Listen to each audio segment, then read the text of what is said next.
felicidade tá dentro de você, isso é uma igualdade. Basta você querer ser mais um regenerado que se arrependeu, que saiu do pecado para os braços de Deus. Trilhava em passos largos, colava com ateus. Quantos desacreditados, quantos que até já morreu. Se eu tivesse enganado, talvez seria eu, morto ou trancafiado, insistindo no mesmo erro. Mas vi que na verdade cada um tem o seu jeito. A multidão tá na parada, mas nem todos no respeito. Uns vão dando mancada, desviando da igreja, achando que eu que viajo por dispensar uma breja. Infelizmente, assim como o bem, o mal existe. É só parar para pensar e ver que a cena é triste. Os moleque entrando com 12, saindo morto com 20. Se você ainda não mudou, truta, aceita esse palpite. Plante o bem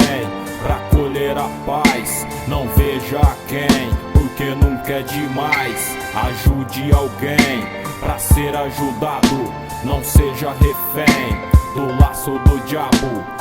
Plante o bem para colher o bem, seja você um cristão além de placa, ritmo, o templo, crie na terra um novo tempo. Um tempo de alegria, mudança e paz, pra fazer o bem nunca é demais. Leve a esperança e o valor a quem só conhece a dor. Semente lançada é o amor, no fim nascerá uma flor. Presta atenção, sem confundir eloquência com humildade. Águia nasce nas montanhas, mas frutos só crescem nos vales. Dos pedestais vem malignidade personificada na carne. Vive uma pá de covarde. Da águia eu trouxe apenas a visão. As garras eu quebrei na rocha pra não ferir meus irmãos. Rocha é Jesus Cristo, a águia somos nós. O vale são as almas que precisam ouvir nossa voz. O pedestal é a fama, a arrogância, a luxúria, a vaidade, a mentira, a inveja, a injúria.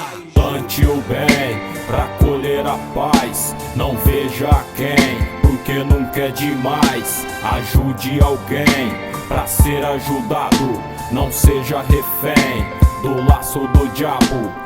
Plante o bem pra colher a paz, não veja quem, porque nunca é demais. Ajude alguém pra ser ajudado, não seja refém do laço do diabo.